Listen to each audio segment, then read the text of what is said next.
എന്റെ റബ്ബ് എനിക്ക് ഏൽപ്പിച്ചു തന്ന എന്റെ ഇണയോട്, തുണയോട് എനിക്ക് ചില കടപ്പാടുകളുണ്ട്. ആ കടപ്പാടുകളും ബാധ്യതകളും നിർവഹിക്കാൻ എനിക്ക് സാധിക്കേണ്ടതുണ്ട്. അതിനെന്തു വേണം? ദാമ്പത്യ ജീവിതം ഏറ്റവും മനോഹരമാക്കണമെങ്കിൽ ഒരുപാട് പണമുള്ളത് കൊണ്ട് കാര്യമല്ല. പണം വേണ്ട എന്നല്ല, പണം മാത്രമേയുള്ളൂ എങ്കിൽ പലർക്കും AC റൂമേ ഉണ്ടാവൂ, സമാധാനം ഉണ്ടാവൂല.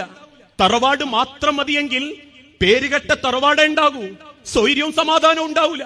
എത്ര മനുഷ്യരാ ഇന്ന് കുടുംബം നരകിച്ച് ജീവിക്കുന്നത്. കാണാൻ തൊലിവെളുപ്പുള്ള ആണിനെ മോഹിച്ചു കെട്ടിയ പെണ്ണും പെണ്ണിന്റെ മൊഞ്ച് കണ്ട് കെട്ടിയ ആണും ഇന്ന് കിടക്കപ്പായയിൽ രണ്ട് ഭാഗത്തേക്കും ചെരിഞ്ഞു കിടന്ന് 10ാം ക്ലാസ്സിൽ കൂടെ പഠിച്ചപ്പോ അന്നുപേക്ഷിച്ച പ്രണയത്തിന്റെ ബാക്കി ഭാഗം ഗെറ്റുഗദറിന് കിട്ടിയ നമ്പർമല് ഇന്നും തുടർന്ന് വഞ്ചിച്ചോണ്ടിരിക്കുമ്പോ പണമോ സൗകര്യമോ ദുനിയാവിന്റെ തറവാടിത്തമോ അല്ല മനുഷ്യരെ കുടുംബത്തിന്റെ സ്വൈര്യം സമാധാനം.